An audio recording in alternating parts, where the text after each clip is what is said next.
People who travel by fast catamaran from Portsmouth to the island are in for a surprise or two. The tube trains on Ryde Pier are wartime London Underground stock that retired to the seaside.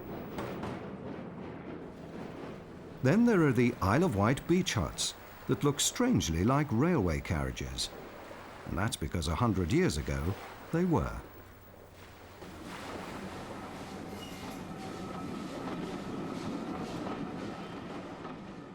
One by one, they're being turned back into the kind of coaches Queen Victoria used. Steam has returned in the shape of the Isle of Wight Steam Railway. As these four-wheelers were withdrawn from service, the bodies were actually sold off. Although the underframes were scrapped, the bodies were preserved as beach huts, chalets, chicken coops, farm outbuildings, whatever you care to think of.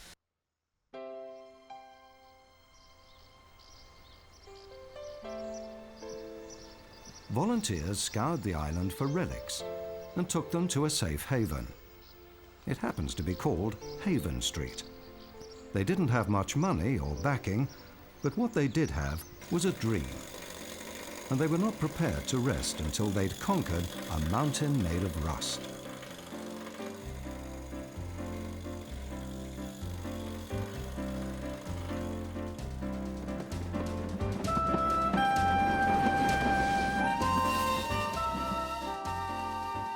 Originally, it's sort of because you want to see the things back together and usable.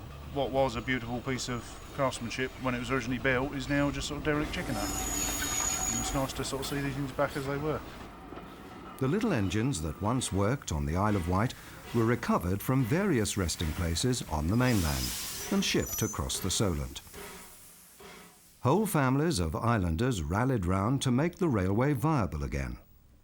People like Ken and Margaret West, and their daughter and son-in-law, Liz and Chris. Mr. West was an engine man with British Rail for half a century. The family's practical knowledge of the island has been put to good use. I'm a guard, the only female guard I'll add, and I'm responsible for the train, and the train doesn't move unless I say it can. So I'm in charge of him, and if I can leave him behind occasionally I do try to, but I've never achieved it yet. And I'm also in charge of the footplate crew to a certain extent, because they can't go without me. So she's a stickler for timing, though. Absolutely, yeah. She always tells me I'm late. Yes. Stick the pump on, Martin, please. Some people look at me sometimes and say he's a legend sort of in this, you know. I started on the railway at Newport as an engine cleaner in July 1944. You know, I've done 49 and a half years for British Rail, and retirement kind of means boredom. I retired in October. From the October to Christmas was terrible. I did know really bad. So anyway, I got the opportunity to come out here, and since then I've never looked back. I'm all in the crack rods. This is done every day. Everything where there's a bearing or any metal rubbing together, everything's got to be lubricated and oiled once a day. Out here once a day. Possibly wouldn't be our days, it could have been twice a day.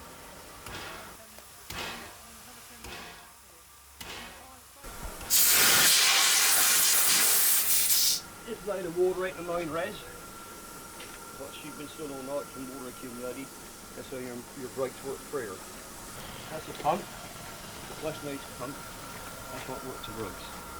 2 cylinders, steam, air, pumps air into the reservoir, and then when you apply the brakes up there, releases the air out of the brake cylinder, brake valve goes in the corner, slipper, releases air out of the cylinder, through the triple valve, into the brake cylinder, and blows the brakes. Our nation is all done. Done the underneath first, and then with a bit of luck, should run all day with no problems whatsoever.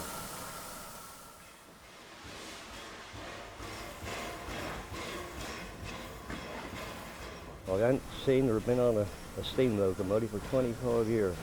I come here in the morning, I lift her up when it's far in the wind. I hadn't gone 100 yards up that bank, and everything come back to you. everything, the movement, the atmosphere, the noise. And 25 years is a long time. Of course, I was worried all the time I wasn't going to make the grade again, but especially with my age and that. But honestly, it just comes to you, and that's it. Now, I felt like a kid of 20. Now I'm nearly 70. The railway's only a few miles away from the south coast's biggest cities. But it's in a different world, tucked away in a fold in the hills. Mainlanders don't seem to know it's there. We have one big problem here, and that is that because we're on an island, a lot of people don't realise how easy it is to get here from anywhere along the south coast, indeed from London, for a day via the train services to Portsmouth Harbour, the catamaran across to Ryde, and the few minutes journey from Ryde Pierhead on the electric railway to Smallbrook. You're here. Somehow this offshore island off the south coast of England has retained two railways, not one but two. The electric railway between Ryde and Shanklin using vintage rolling stock, and us between Smallbrook and Wootton running even older rolling stock.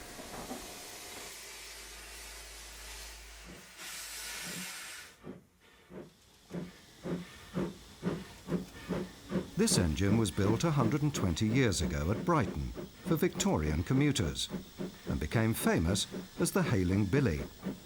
It was laid to rest on a plinth outside a pub. But now it's back on the rails with a brand new boiler and probably hasn't been in better condition for a century.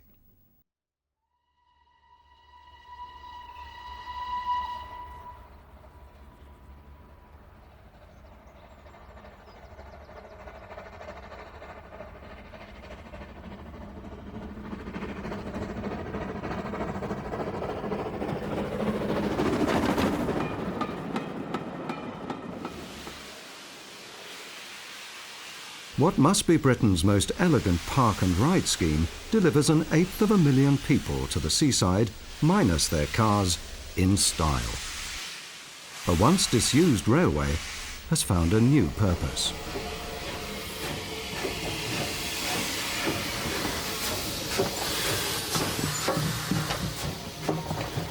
The railway runs from Swanage to Norden, which is a distance of approximately 6 miles. And it goes through the historic village of Corfe Castle, which I think is the 6th most visited National Trust monument, the old ruins there. It's quite a dramatic location, and in the jargon, it's the Swanage Railway is now a somewhere to somewhere railway, from a pleasant seaside resort to the National Trust monument of Corfe. And then just beyond Corfe, on the Wareham side, is the Norden Park and Ride interchange, and people coming into Purbeck can park their cars there and then get on the train to go to Corfe and Swanage. There are benefits all round. Less pressure on the roads and less impact on nature. The wildlife seems at peace with the idea of a little railway, and the livestock takes no notice of the passing trains. It is very important for the future around here to keep the greenery and to minimise the effect of traffic. It's good for the economy too. We do create jobs and we bring a lot more people into Swanage in particular in an environmentally friendly way. The key to this brand new, old-fashioned transport system is the lack of a big wage bill. Most people work on the railway for the fun of it. Volunteers are the lifeblood of the preserved railways in this part of the country and everywhere. Actually driving and firing the locomotives is not the difficult bit, because that's something everyone wants to do.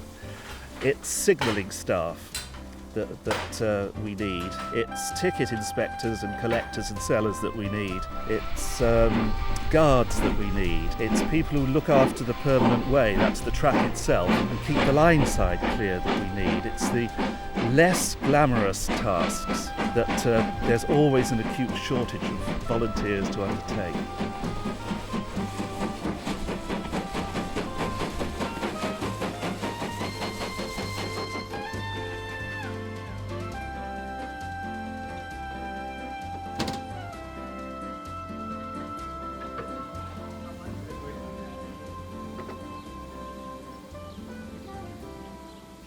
pride of the fleet is an engine that really did once pull the Golden Arrow. Railwaymen still remember the day when steam died. Steam disappeared overnight. It's a thing that we didn't really believe. We didn't think that steam could finish like that. We thought, no, they must. But now, on that day, that was it. Every engine the fire was thrown out when it went to shed, and we never saw them anymore. Not to work on them until they were towed away. The last thing Stan expected was that he'd spend his retirement driving steam engines from Swanage again, in his favourite hat. Hi, Stan. All right, then. How are you doing? Yeah, all right. Right, sir. Yeah, I thought you were going to give me a £5 note. I haven't got a £5. I'm opening the regulator now, allowing steam into the cylinders. I keep a careful watch on the amount of steam I'm allowing into the cylinders, so as not to allow the engine to slip. The essential part about starting a train is the fear with the West Country or Merchant Navy that the engine might slip. So you've got to be prepared for that. And you've got to go away gently. You've got to start any train very gently.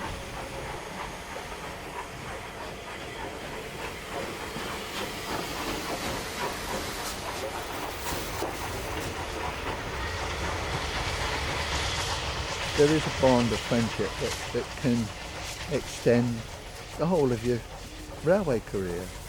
You get with drivers and you're working together. It's a team. I mean, neither of you can do your work without the other.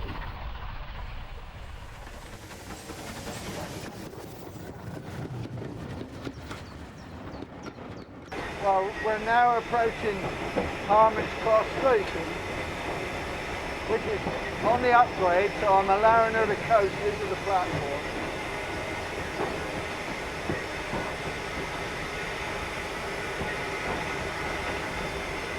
I now gently apply the brake.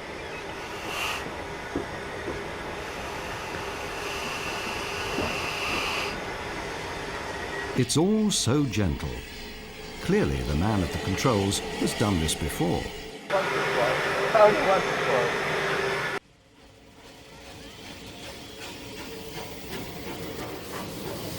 As the Swanage Railway goes from strength to strength, transport planners are beginning to wonder if history has come full circle. Swanage and Corfe Castle, I think, would be subject to even worse depredations of the motor car if the railway were not there. It's a pity that this hasn't happened in other parts of the country. But it is very important for the future around here to keep the greenery and to minimise the effect of traffic.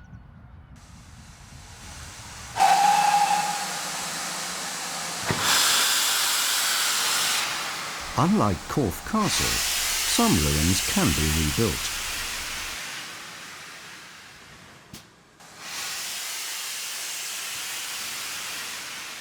As if by magic, a mechanical miracle moves under its own steam for the first time since the 60s. The men who rebuilt it are at the controls.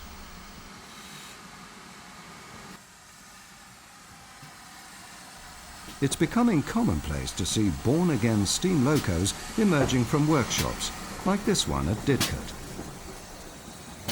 It's sort of like bringing something back from the grave, really. It's, you know, you think, well, when I left the railway many years ago off the footplate, you thought you'd never ever get the chance of doing this again. But he did. Peter Gransden was helped by an engineering undergraduate called Ed Freeman. Nobody had done anything on it for 20 years, and it was one of the last ones that we had here to restore from scrapyard condition. And I found this huge heap of parts that had filled up nearly the entire shed with parts, and I decided that we had all the bits. I decided, why not put some of them back on there? And we started and got carried away. Getting carried away with railways is something Frank Dumbleton knows all about. He was just a schoolboy when the Great Western engines that ran through Reading and Newbury were being scrapped. The teenagers couldn't bear to see the back of the tank engines that ran on their local line. One was saved by their pocket money and public subscription. Suddenly, the school kids owned an engine. It was delivered to Totnes in April 1964 in steam, and the railway crew just walked away from it and left us to it. And a few days later, 4 of us went down from London to see the engine. We were going to clean it, and then we said, well, why don't we light it up and play with it?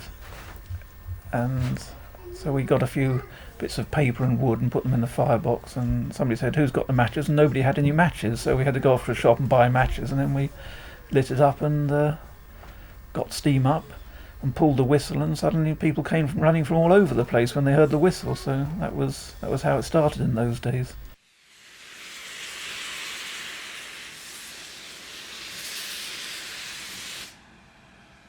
Since then, the Great Western Society has gone on to bigger things. An express engine of the Castle class is prepared for a test run after an 8-year rebuild. Its emergence from the workshop leaves room for yet another basket case. This rust bucket may look like Mission Impossible, but they'll make it good as new. Have to wait for the right away from the garden, eh? Right away, Tom. Right away. Got full vacuum. Another toot on the whistle. And off we go. The rebuilt castle sets off for a canter at Didcot Steam Centre and gives an insight into the working lives of engine men. Imagine hurtling through the darkness at 100 miles an hour on a winter's night.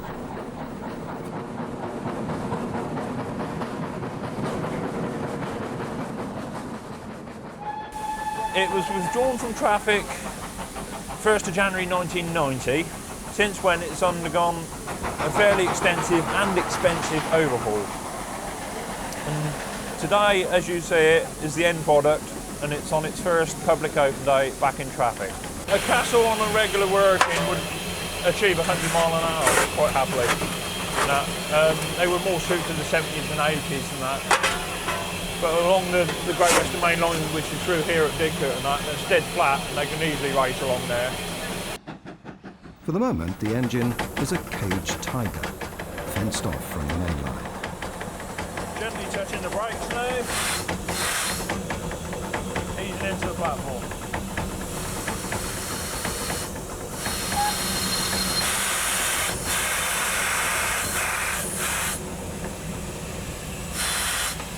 There we are, back again. Back again. Engine number 5051 joins scores of other locomotives herded together in the steam zoos around the country, including express heavyweights like King Edward I. The one thing their keepers want is to help them escape onto the main line. And sometimes they do escape. The King went on a royal progress up north.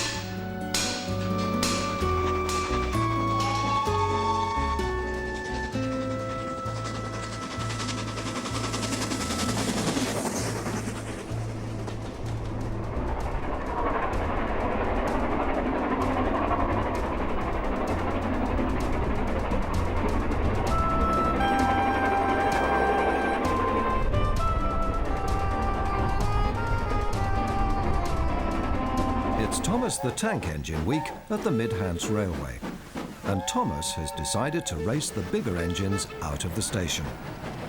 First it was Henry. Then he tried to beat the two-faced Diesel past the engine shed, and he was also lying in wait when Douglas the Black Engine appeared. The fat controller knows exactly what's going on. Thomas thinks he can beat him up past the yard there. He normally does, but he's only got a few trucks. We let him do it because it keeps Thomas happy, because he's a really useful engine. It's neck and neck with the diesel shunter through the station. There's no doubt whose side the children are on.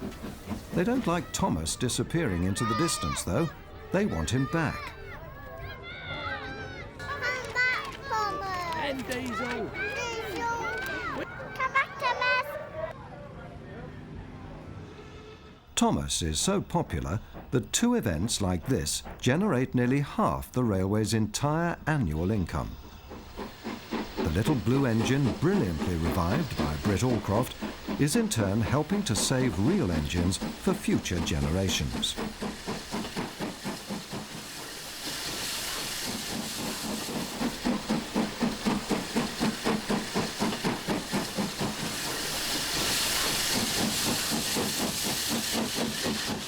What the crowds don't see is the behind-the-scenes juggling act that keeps the whole operation on the rails. An army of volunteers is on duty. They're free. The coal isn't.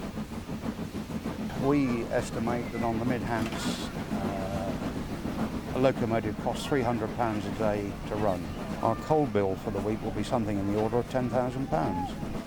To put an engine back into steam for the first time after it's been rescued from a scrapyard, you're probably talking in the order of anything up to £250,000. It's that expensive. As if to emphasise the point, James the Red Engine is feeling poorly. It's no joke. His boiler's had it. And this will be his last run, possibly for years. The Fat Controller wonders where James has got to, as he limps back to the engine shed where the repair bill is assessed at £60,000. All the crowd see is a cloud of steam in the distance.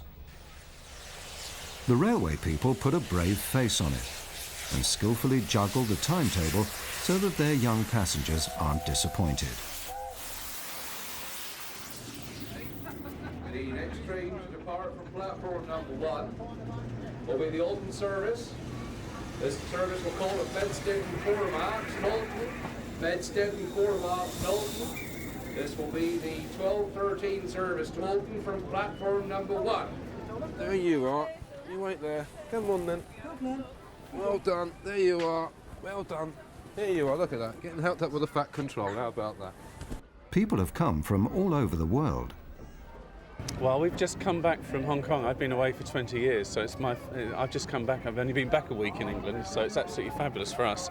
And we've seen Thomas on the television in Hong Kong and in Thailand and various other places, so it's been great to see it. Who do you like best out of Thomas and the Diesel?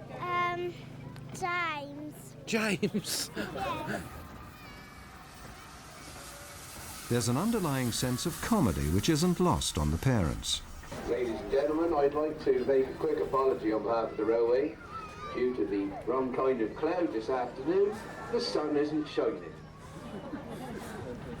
It's a laugh a minute when Thomas the Tank Engine tries to master those troublesome trucks. His kindly bearded driver doesn't appear to notice that 2 of them have escaped. The children soon warn him, and Thomas is off in hot pursuit of the ill-mannered rolling stock.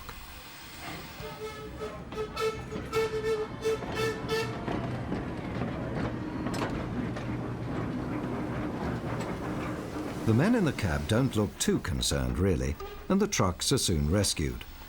But then Thomas the Tank Engine has rescued more than a few wagons on the Watercress line. You could say that he helped to rescue the entire railway. To most railways that run Thomas the Tank Engine events, it is the major source of income in any one operating year. Here on the Mid-Hants we run 2, and those 2 events, providing the weather is kind of course, would pull in something like 40 to 45,000 people, mums, dads, children, grandparents, and the gross take for the 2 events equating to something like 40 to 50% of the railway's income for the year. So it's literally true that little children who bring their mums and dads to see Thomas are helping to save a chapter of transport history for the nation. Now there's one more engine waiting for a helping hand, and railway staff aren't sure when James will be back. It'll be Thomas who helps pay for that new boiler, which makes him a very useful little engine indeed. Though there are some even smaller engines whose pulling power is out of all proportion to their size.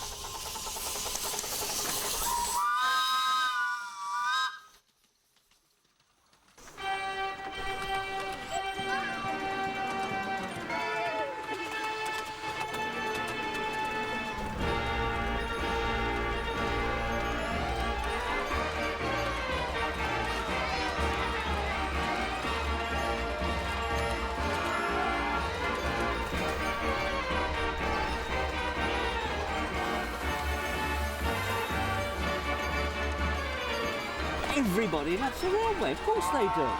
Even people who say, no, I don't like railways, I don't want to go there. It's just because they don't want to be seen to be going there. Everybody likes a railway. I don't really know anybody that doesn't, not really. The Moors Valley Railway near Ringwood is a tiddler.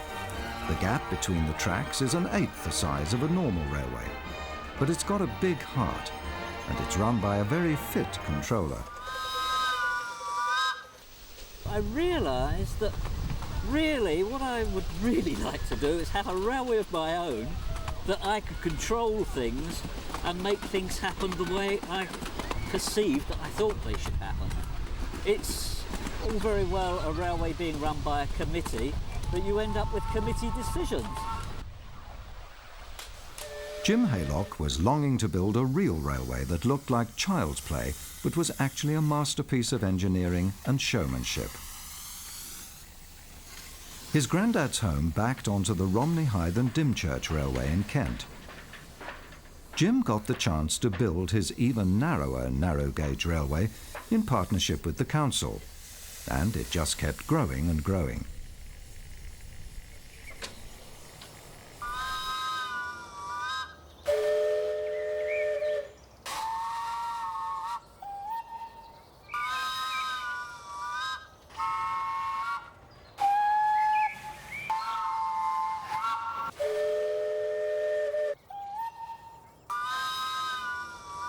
And if you think there's enough locomotives here, there are a lot more to follow. Another 3 miniature masterpieces are under construction in Jim's workshop. If you can make, which is really the only area we can work on, make it easy to maintain, so we've put Seal for Life ball races with seals on and everything. The driver's not constantly getting out, oiling it, fiddling with it, adjusting with it. All he has to do is concentrate on boiler management, which is the important thing all day long, and looking at the road ahead and checking behind, signalling everything so that you're running a safe operation and you know that the mechanical part is going to be reliable.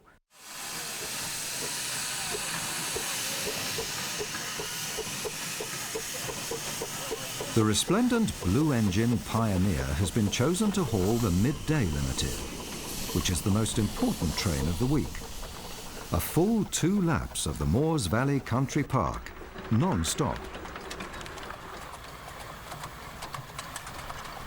We actually built a railway at a place called Tuctonia first, and we learnt an awful lot of things what not to do there. And then when the opportunity presented itself by what was Wimborne District Council, which is now East Dorset District Council, it gave us the opportunity to really do a railway that looked like a railway, felt like a railway, and was how people expected a railway to look when they came to it. So in that case you want all the structures, you actually need the fencing, although the fencing's there to keep people out, it needs to be there because it contains the railway. We've got twists, turns, it's ducking, diving, weaving, there are tunnels, cuttings, things happening all the time, because at the end of the day everybody gets bored with sitting just looking at the same thing. So we're going underneath a footbridge, there's level crossing gates, we're coming towards a tunnel. There are things one after the other, it's like giveaways all the time. Here it is, more and more and more, and people feel more and more excited. Hear all the screams. I mean, at times you think, I must be riding on a white knuckle ride.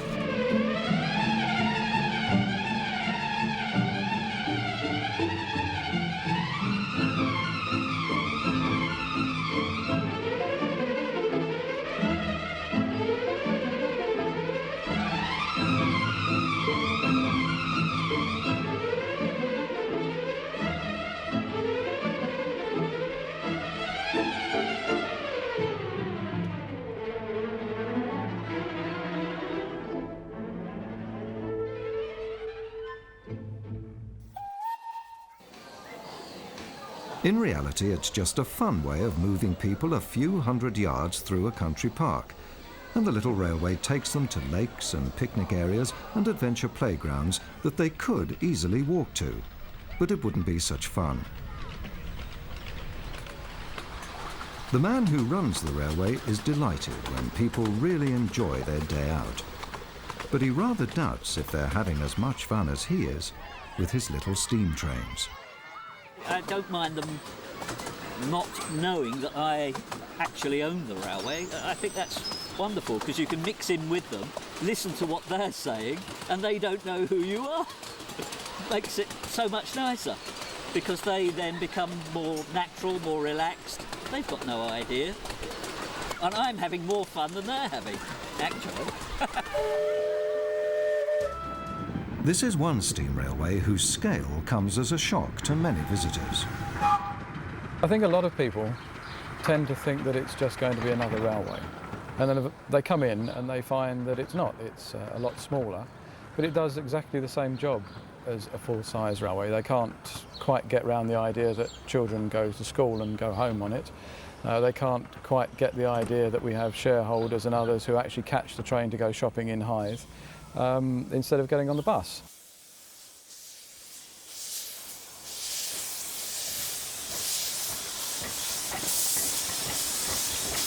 The Romney, Hythe and Dymchurch was a child of the 1920s, that age of rich man's Bentleys and biplanes. It was a millionaire's toy, really. That was the thing about it. Captain Howie, the man with all the money, he inherited 2 part-built locomotives after a friend of his died, had them completed, then asked Henry Greenley, who designed the engines, to find somewhere to run them. Howie's only request was that it should be sort of fairly flat so that he could run the engines at some speed. They're powerful engines, they go quite nicely, and there are stories of Howie and Seagrave, another great racing driver, racing trains side by side through the marsh. No passengers, of course. Well, so we're told.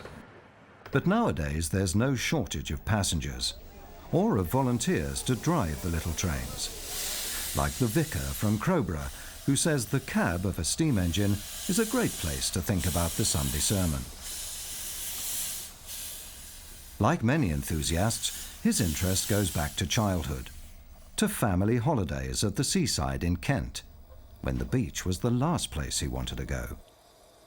I've always been a great fan of railways anyway, and in my own particular case, as a small boy, my mum and dad used to bring me on holiday to Dymchurch, and I was absolutely besotted with the railway.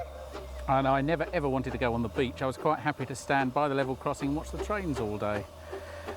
So this particular railway is obviously very, very special, because I remember standing by that level crossing at Dymchurch on St Mary's Road and saying to my dad, I'm going to be an engine driver one day.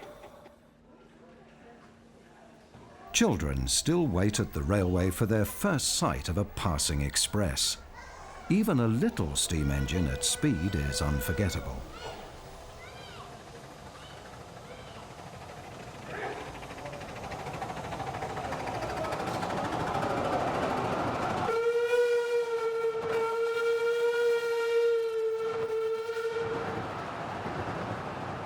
I sometimes refer to it as the longest fairground ride on the south coast. It's a bit like the go-kart effect, you know, you get your backside closer to the ground. When you're doing 25 mile an hour, it seems like you're doing 75. It's one of the great eccentricities, really. It's a tiny train that takes people and does exactly the same job as the large one.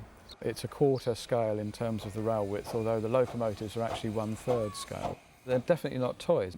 They'll handle a 17 or 18 coach train, which is something in the order of 36 to 40 tonnes with no problem. And if you add their own weight, which is another 8.5 tonnes, they're certainly not toys.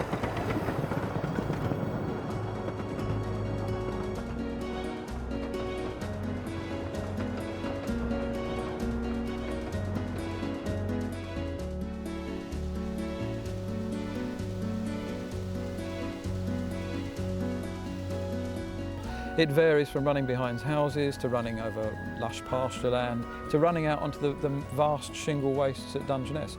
And out at Dungeness, the track is on shingle. and shingle moves. So there's a lot of other stuff mixed in with the shingle to stop too much movement. It's surviving, that's the main thing. It's survived now for, what, over 70 years. So I think Greenlee and the original team obviously had some good ideas.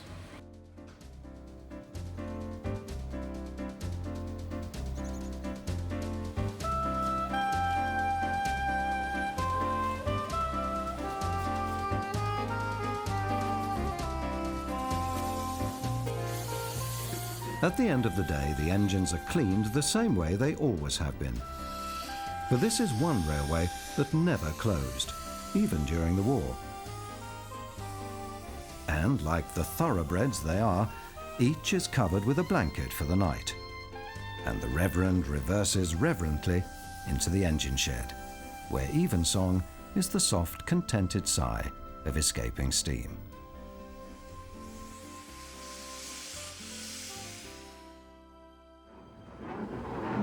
Not all steam engines have lived in luxury. Across in Sussex are some working-class characters that have had it rough. 100 years ago, the muscle of the Industrial Revolution was steam, often in the shape of narrow-gauge tank engines that wobbled around on temporary tracks in places like this timber yard. The crane that loaded them would have been steam-driven as well, probably fueled by bits of wood scavenged from around the yard.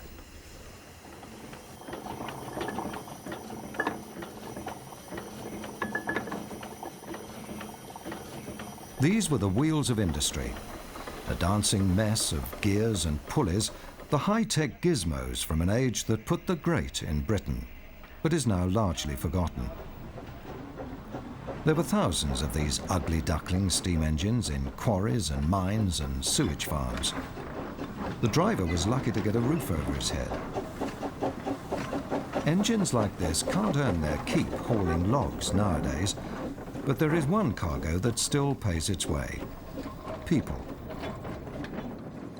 The chalk pits at Amberley are now a working museum. These visitors have come to see Britain's best collection of narrow-gauge industrial locomotives. Peter the tank engine is on passenger duty. Outlandish diesels and electrics strut their stuff alongside the steamers.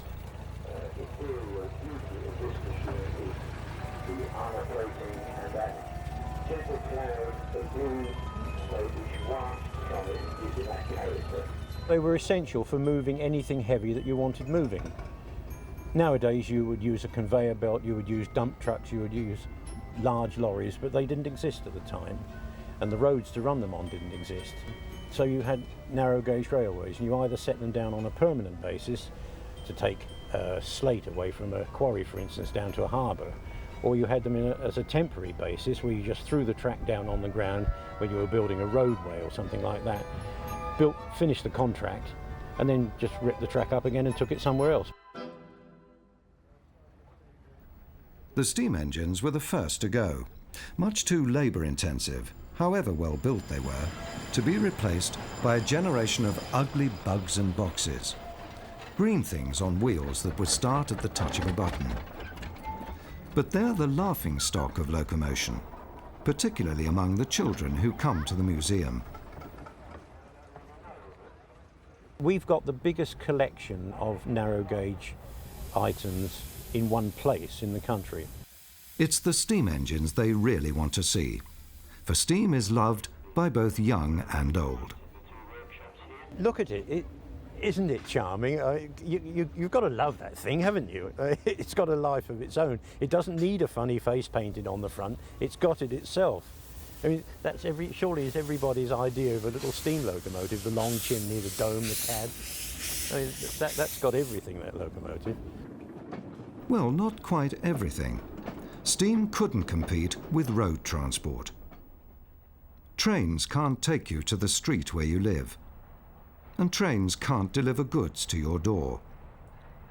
And you can't buy a train of your very own for £125.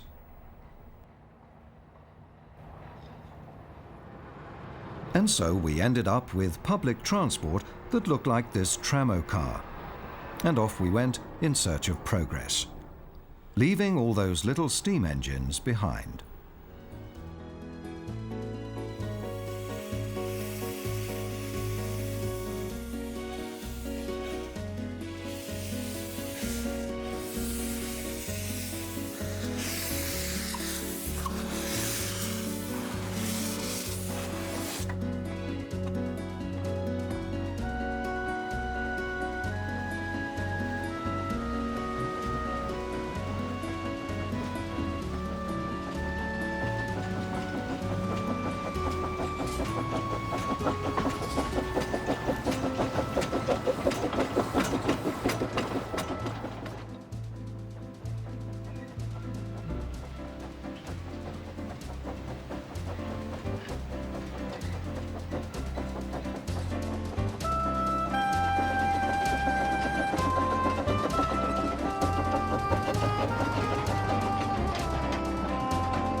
This tank engine on the Kent and East Sussex Railway will soon be able to travel 4 miles further west, to Bodiam, thanks in part to a £1 million lottery grant.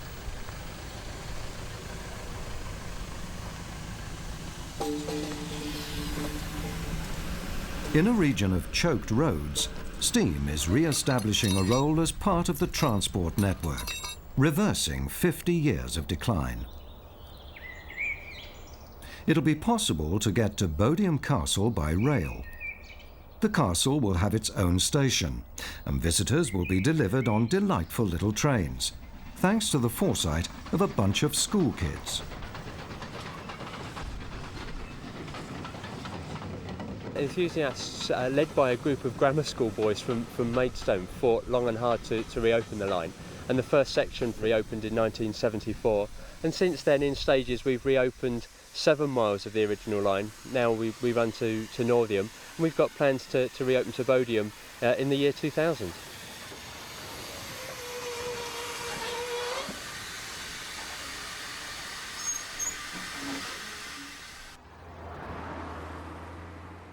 Meanwhile, the viaduct on the outskirts of East Grinstead appears derelict. But unseen on top of it, a gang of volunteers are hard at work. For 10 years, they've been driving the Bluebell line north. And now their goal is in sight, East Grinstead, where they will be reconnected with the rail network. Once they've restored the viaduct, the Bluebell faces a final hurdle: rubbish. East Grinstead's waste was emptied into a railway cutting. The old cars, washing machines and lawnmowers all ended up here. But which job is most daunting? The truth is really the tip. There's about 135,000 tonnes of rubbish in there, all of which has to be dug out before the railway can come through. We're planning to move it out by train, and that's likely to take about 12 to 18 months. About 200 trains in all will be used. It's the major works on the line, and it's going to cost in the order of £4 million. The Bluebell Railway have taken on big projects before, like reopening this half-mile-long tunnel to traffic.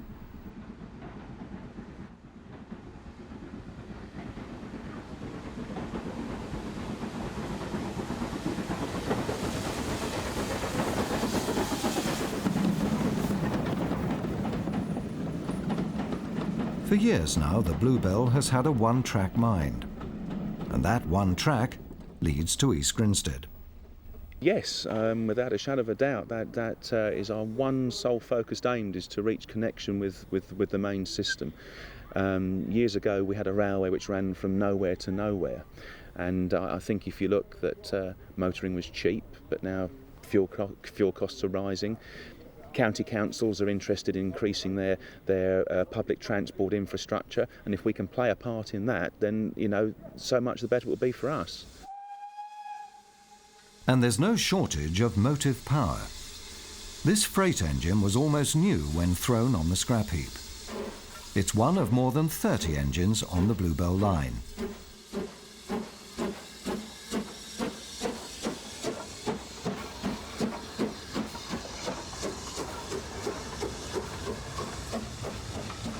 One locomotive like this could do the work of 40 lorries. No wonder transport planners are beginning to study freight traffic all over again. We're now over the points on the single line to give it a bit more regulator, a bit more steam, and reduce the cut-off, which is like the gearbox on a car. Did British Railways throw steam away too hastily? They just seem to be hell-bent on ridding the entire system of steam. And what is even more frightening was the fact there were locomotives out there who may not have even worked 5 years, who were in virtually as new condition when withdrawn, and they're a national asset which were just chucked away on the scrap heap.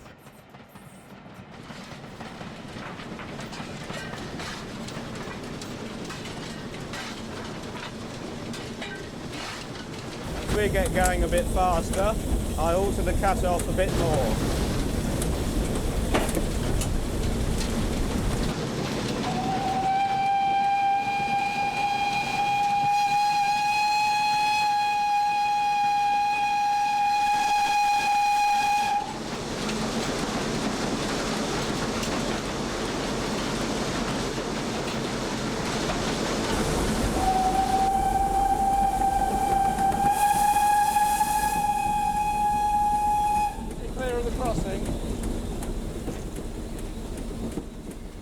we started with 2 engines and 2 coaches. Over the years our collection has been enhanced, and we've now some 33 locomotives we've currently got on the books.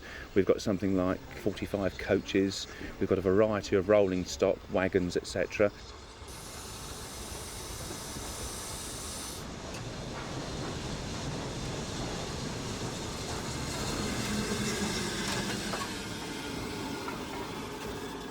If there weren't preservationists around, I mean, we wouldn't be seeing the amount of rolling stock, locomotives, wagons, etc.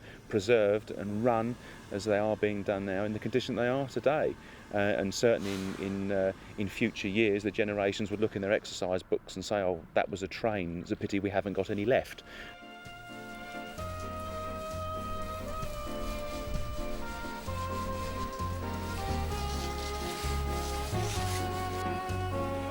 As it is, there are hundreds left in Britain in various states of repair. But then our love affair with the steam engine was bound to be special. It was invented here. It's only when you see how big steam locomotives are that you realise the tremendous labour of love it's been for volunteers. This 100-tonner is a mere middleweight. It should have rusted away 30 years ago. But it's as good as new.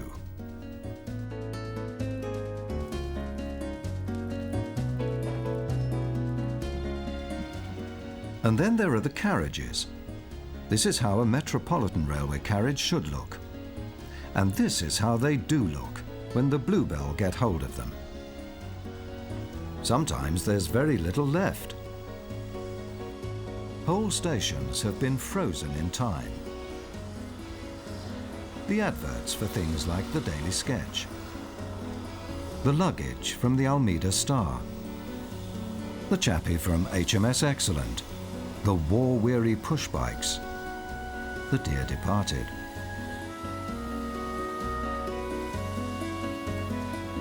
The real heroes are people who do the humdrum jobs for years on end to support something they believe in. Like sitting on a digger, for instance, inching your way north towards East Grinstead for 10 years.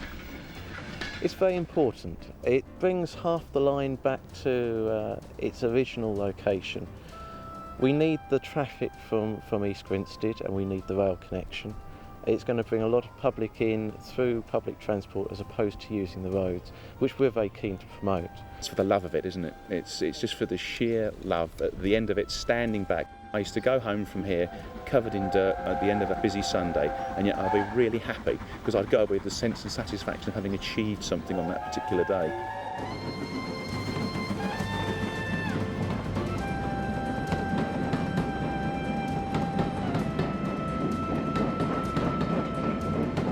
The Kent and East Sussex Railway was built at the turn of the century as the world's first light railway. Tenterden was quite a sizable town but had been missed in the railway mania of the 1840s, and the farmers in particular wanted a way of getting their crops and hops and milk to market, so they fought very vociferously for a railway.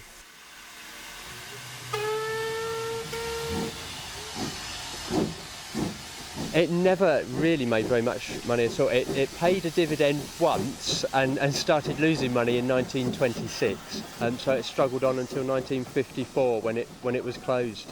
They did a survey just before the closure, and they had 90 trains a week, and between them they carried 118 passengers, so there wasn't really much of an argument against it going in 1954. When the line was built, it was built very, very cheaply, and the cheapest way of building the line was just to follow the contours of the land. So if there was a hill, you went up it, whereas the mainline railways used to carve cuttings and embankments to make it as flat as possible. So it was cheap to build, but it makes it quite difficult to operate. And that's part of the charm. The little engines are working very hard, and they really are earning their keep here, whereas some of the preserved railways, the big mainline engines with tiny trains are a little bit like caged tigers.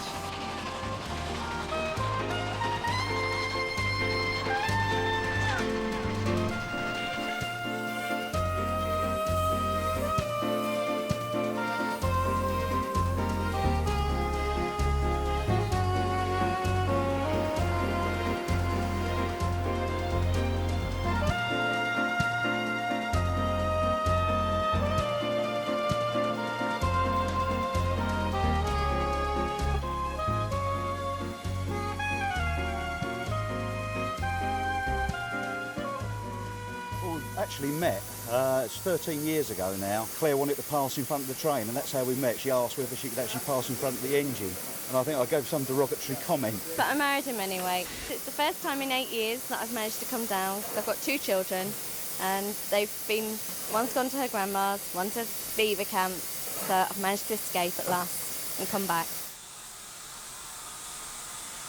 My railway career started through the involvement with this railway, actually. I was a young lad picking ox, come down from London, and at Bodiam Station, the driver let me get in the cab of an engine and blow the whistle, and it seemed to spark something off, and I've been working on locos ever since.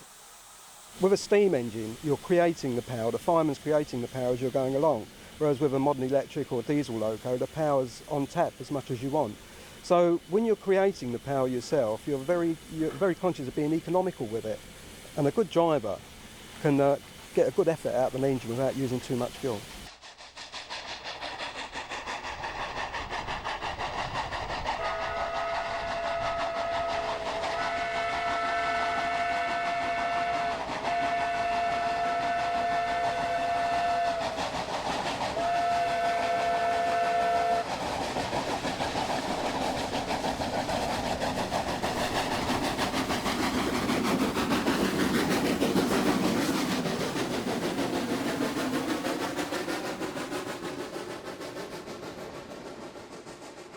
You have to balance what power you've got against the load what you've got and balance that against the conditions of the rail. If you apply too much power, the wheels slip and you don't get anywhere, and it's sometimes very difficult to start. We've got a level crossing halfway up the bank, and sometimes we get stopped at it if there's no one to operate the gates. To restart again can be very awkward sometimes, and it takes a little bit of toing and froing sometimes to get moving, but we always get there.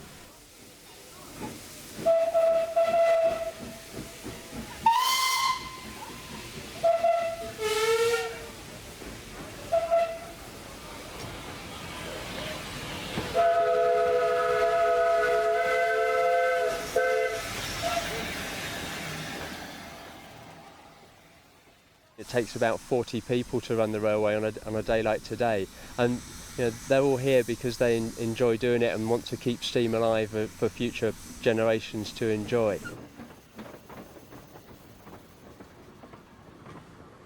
Comes to life in that the morning you open up, unlock, put all the luggage out to give it a bit of atmosphere and such like, and then the passengers start to come along, and every day is different. You never know quite what you're going to get, but the engines are here, and it really does come to life once the engines arrive and the trains start running in and out. Good afternoon, ladies and gentlemen, and welcome to Henry Sussex Railway's Light Railway Gala. The train now approaching the platform will form our 2:25 service, calling at Walston and Northiam only. Please stand clear of the platform edge as the train enters the platform and allow passengers to alight before boarding. Thank you.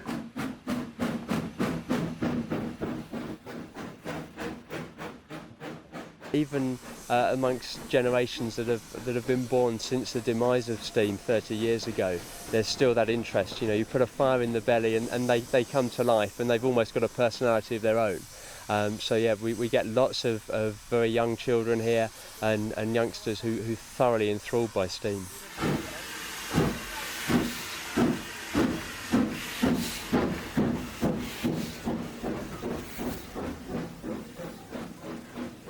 We've taken some big steps forward in the last few years to make sure that it is financially viable well into the future. The extra money that we generate from Bodiam, once that's open, will actually help secure the line into the next century.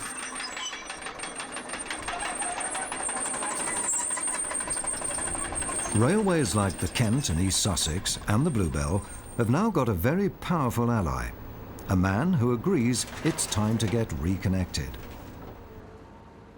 Ed Burkhart is an American, but he runs Britain's rail freight franchise, as well as railways in America and New Zealand.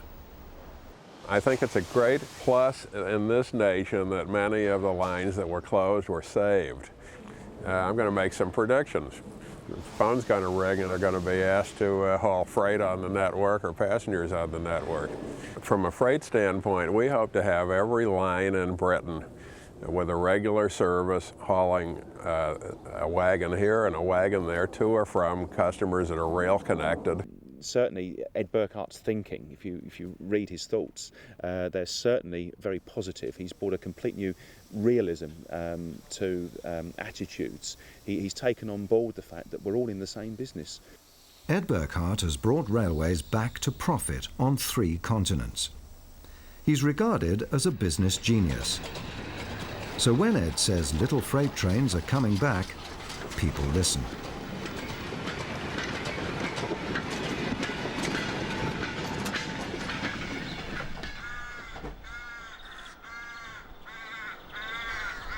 Early one morning in the spring, before the sun had driven away the dawn mist, a few people were up with the rooks to make railway history.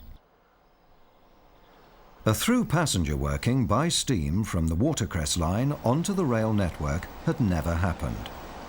Today, a green train was going to change all that.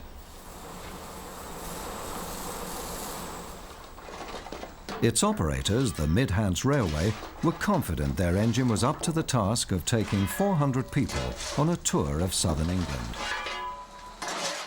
It's a very, very powerful and capable engine. It will do any work that the bigger engines would do, up to, I expect, 75 miles an hour.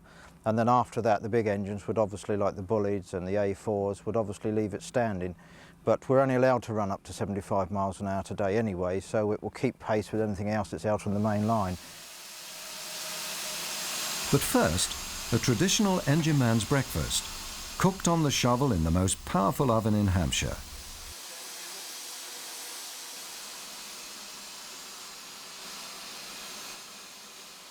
We've got the guard signal, so I've had to put it into gear. So we put it into full forward gear.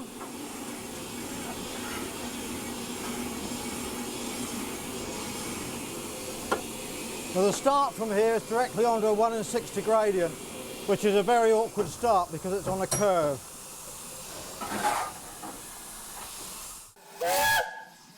Just to warn anybody that may be in the vicinity, shut the drain cocks, release the actual steam brake, and open the regulator very, very gently.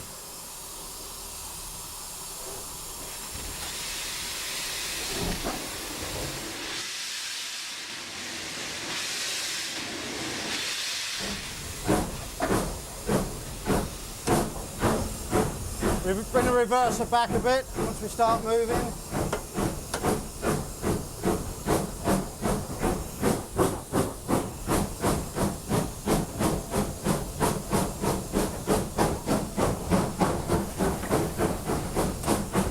Bring the reverser back a bit more so we can go up into second valve.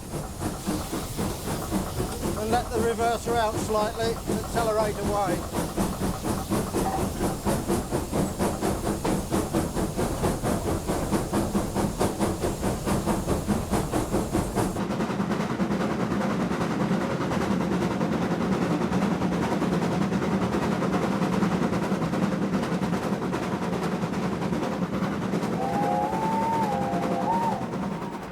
It's a dream to drive. It's a driver's engine, and it's very easy to drive, and it's very responsive, and it will do whatever you want it to do, basically. It was a middle-range mixed traffic engine, and it would, when it's in its BR day, it would have covered for the failure of the West Countries, back to Britain's and merchant navies, actually on the Bournemouth and Exeter expresses, and on the Kent lines in particular. Pre-61, they worked most of the expresses in that area anyway.